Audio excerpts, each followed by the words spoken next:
সুপ্রিয় দর্শক, আসসালামু আলাইকুম। সবাইকে স্বাগতম জানাচ্ছি আজকের গুরুত্বপূর্ণ সংবাদে। প্রথমেই জানিয়ে দিচ্ছি সংবাদ শিরোনাম, পরে বিস্তারিত। যুদ্ধবিরতির পর ৪৪ দিনে গাজায় অন্তত ৫০০ বার হামলা চালিয়েছে ইসরায়েল। এদিকে ভূমিকম্পের পর এবার ধেয়ে আসছে ঘূর্ণিঝড়। এবং সবশেষে থাকছে ভিয়েতনামে বন্যায় প্রাণহানি বেড়ে ৯০, নিখোঁজ অন্তত ১২। শুনছিলেন সংবাদ শিরোনাম, এখন বিস্তারিত। তার আগে ছোট্ট একটি আবেদন, যদি আপনি ন্যায় ও মানবতার পক্ষে থাকেন, লাইক দিন। গাজার শিশুদের ভালোবাসা দেখাতে চাইলে কমেন্টসে লিখে জানান গাজায় শান্তি চাই, আর সাবস্ক্রাইব করুন আমার চ্যানেলটি, কারণ আমরা বলি সেই কথা যা অনেক মিডিয়া আড়াল করে। এখন চলুন বিস্তারিত দেখা যাক।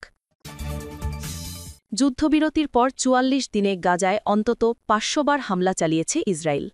গাজার সরকারি মিডিয়া অফিস জানিয়েছে, গত ১০ অক্টোবর থেকে কার্যকর হওয়া যুদ্ধবিরতি লঙ্ঘন করে ইসরায়েল কমপক্ষে ৪৯৭ বার হামলা চালিয়েছে, যার ফলে শতাধিক ফিলিস্তিনি নিহত হয়েছে। এক প্রতিবেদনে কাতার ভিত্তিক সংবাদ মাধ্যম আল জাজিরা এ তথ্য জানায়। ইসরায়েলি সামরিক বাহিনী আইডিএফের চলমান হামলায় ৩৪২ জন ফিলিস্তিনি নিহত হয়েছে, যেখানে শিশু, নারী ও প্রবীণদের সংখ্যা সবচেয়ে বেশি। গাজার সরকারি মিডিয়া অফিস এক বিবৃতিতে বলেছে, আমরা ইসরায়েলি বাহিনীর যুদ্ধবিরতি চুক্তির ধারাবাহিক ও গুরুত্বপূর্ণ লঙ্ঘনের সর্বোচ্চ নিন্দা জানাই। বিবৃতিতে আরও বলা হয়েছে, এই লঙ্ঘনগুলো আন্তর্জাতিক মানবিক আইন ও চুক্তির মানবিক প্রোটোকলের স্পষ্ট লঙ্ঘন। ইসরায়েলের সামরিক বাহিনী গাজা জুড়ে বিমান হামলা চালায়, যাতে অন্তত ২৪ জন প্যালেস্টিনিয়ান নিহত হয়, এর মধ্যে শিশু অন্তর্ভুক্ত। ইসরায়েলি প্রধানমন্ত্রী বেঞ্জিয়ামিন নেতানয়াহুর দপ্তর জানিয়েছে, হামাসের একজন যোদ্ধা ইসরায়েলি দখলকৃত এলাকায় সৈন্যদের ওপর হামলা চালানোর পর এই হামলা চালানো হয়েছে। হামাস ইসরায়েলকে যুদ্ধবিরতি লঙ্ঘনের অভিযোগ জানিয়েছে এবং মধ্যস্থতাকারী দেশগুলো যুক্তরাষ্ট্র, মিশর ও কাতারকে অবিলম্বে হস্তক্ষেপের আহ্বান জানায়। হামাসের বক্তব্য, ইসরায়েল কৃত্রিম প্রেক্ষাপট তৈরি করে অস্ত্রবিরতি লঙ্ঘন করছে। এদিকে ভূমিকম্পের পর এবার ধেয়ে আসছে ঘূর্ণিঝড়। দুদিনে ৪ বার ভূমিকম্পের পর এবার বঙ্গোপসাগরে ঘূর্ণিঝড় সৃষ্টির আশঙ্কা দেখা দিয়েছে। দক্ষিণ পূর্ব বঙ্গোপসাগরে একটি দুর্বল নিম্নচাপ তীব্রতর হয়ে সুস্পষ্ট নিম্নচাপ অঞ্চলে রূপ নিয়েছে, যা আগামীকাল সোমবার আরও শক্তিশালী হয়ে নিম্নচাপে পরিণত হতে পারে। রোববার ২৩ নভেম্বর বিকেলে কানাডার সাসকাচুয়ান বিশ্ববিদ্যালয়ের আবহাওয়া ও জলবায়ু বিষয়ক পিএইচডি গবেষক মোস্তাফা কামাল পলাশ এ তথ্য দেন।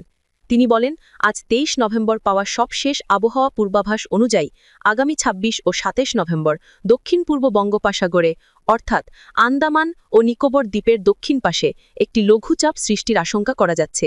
এই লঘুচাপটি পর্যায়ক্রমে নিম্নচাপ, গভীর নিম্নচাপ এবং সবশেষে ঘূর্ণিঝড়ে পরিণত হওয়ার প্রবল আশঙ্কা করা যাচ্ছে।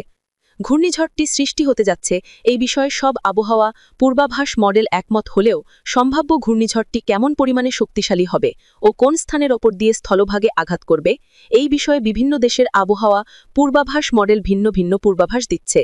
তিনি ফেসবুকে লেখেন, ভারতের অন্ধ্রপ্রদেশ রাজ্যকে শুরু করে বাংলাদেশের চট্টগ্রাম উপকূলের মধ্যবর্তী যে কোনো স্থানের উপর দিয়ে উপকূলে আঘাত করার আশঙ্কা করা যাচ্ছে।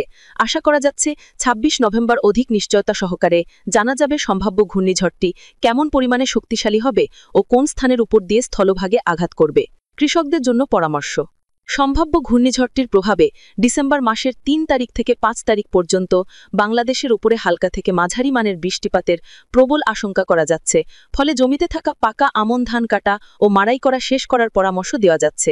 শীতকালীন শাকসবজি চাষিরা এই সম্ভাব্য বৃষ্টিপাতের কথা মাথায় রেখে বীজ বোনা ও জমিতে সেচ দেওয়ার জন্য প্রস্তুতি নিয়ে রাখার জন্য পরামর্শ দেওয়া যাচ্ছে। ২ নভেম্বর পর্যন্ত রৌদ্রোজ্জ্বল আবহাওয়া বিরাজ করার সম্ভাবনা রয়েছে সারা দেশে। সমুদ্রগামী জেলেদের জন্য পরামর্শ। ১ ডিসেম্বরের পর থেকে উত্তর বঙ্গোপসাগরের সমুদ্র উত্তাল হওয়া শুরুর আশঙ্কা করা যাচ্ছে। ১ ডিসেম্বরের মধ্যে উপকূলে ফেরার জন্য প্রস্তুতি নিয়ে রাখার পরামর্শ দেওয়া যাচ্ছে সমুদ্রে মাছ ধরা সকল ট্রলারকে। ৩০ নভেম্বরের পর নতুন করে সমুদ্রে মাছ ধরতে না যাওয়ার পরামর্শ দেওয়া হচ্ছে। সেন্ট মার্টিন দ্বীপে ভ্রমণ আবহাওয়া পূর্বাভাস। ১ ডিসেম্বরের পর থেকে উত্তর বঙ্গোপসাগরের সমুদ্র উত্তাল হওয়া শুরুর আশঙ্কা করা যাচ্ছে। ১ ডিসেম্বর থেকে ৫ ডিসেম্বর পর্যন্ত টেকনাফ ও সেন্ট মার্টিন দ্বীপের মধ্যবর্তী সমুদ্র প্রচণ্ড উত্তাল থাকার আশঙ্কা করা যাচ্ছে। এবং সবশেষে থাকছে ভিয়েতনামে বন্যায় প্রাণহানি বেড়ে ৯০, নিখোঁজ অন্তত ১২। ভিয়েতনামের মধ্য অঞ্চলে টানা কয়েকদিনের তুমুল বৃষ্টিপাত ও ভূমিধসের ফলে মৃতের সংখ্যা বেড়ে ৯০ জনে দাঁড়িয়েছে। এছাড়া নিখোঁজ রয়েছেন আরও অন্তত 12 জন। খবর দ্য গার্ডিয়ানের। রোববার 23 নভেম্বর দেশটির পরিবেশ মন্ত্রণালয় এ তথ্য জানায়।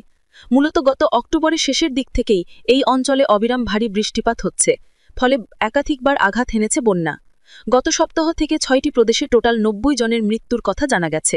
সবচেয়ে বেশি প্রাণহানির ঘটনা ঘটেছে পার্বত্য ডাকলাক প্রদেশে। এখানে এতক্ষণে 60 জনেরও বেশি মানুষের মৃত্যু রেকর্ড করা হয়েছে।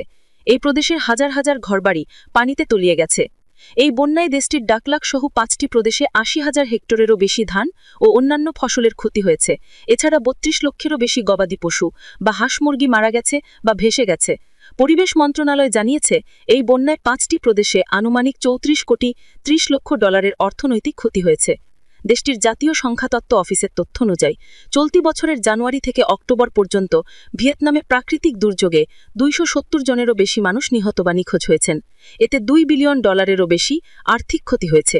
প্রসঙ্গত, দক্ষিণ পূর্ব এশিয়ায় দেশে জুন থেকে সেপ্টেম্বরের মধ্যে ভারী বৃষ্টিপাতের প্রবণতা থাকে, কিন্তু জলবায়ু পরিবর্তনজনিত কারণে বন্যার সময় কিঞ্চিত পরিবর্তন ও মাত্রা বেড়ে যাওয়ার পাশাপাশি পরিবেশে প্রতিকূল পরিস্থিতিও দৃশ্যমান হচ্ছে ইদানিং।